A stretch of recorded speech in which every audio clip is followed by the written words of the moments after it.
Well, we had people who supported us, Archbishop Warlock, Bishop Shepherd, and they were the greatest supporters that we ever had. And they stood by us through thick and thin, and obviously it went on for a long while.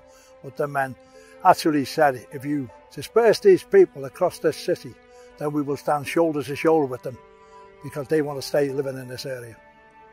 Well, the driving force is that people just said to the council, you know, where are you putting us? We've had all this before. When you built the second Mersey tunnel, people weren't consulted.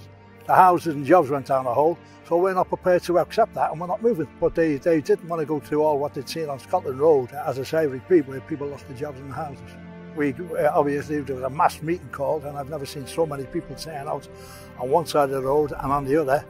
And the message was 100%, we are not going to move, because we're fed up with this anyhow. We've learned our lessons from them. We'd never done all this before, but we had some good people like the bishops helping us, and we organised ourselves. And what come out of that, we decided to form a housing cooperative. Oh yeah, the most important thing was options and not ultimatums, and that's what we were getting, ultimatums, and we totally refused to go along with it.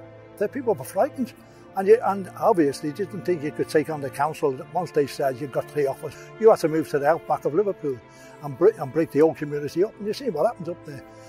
And obviously we learned a bit from that, and obviously when they come along, then we were waiting, and we organised ourselves. And I just wish them people up there would have done the same. I've got to say this, and you might think I'm going over the top of it.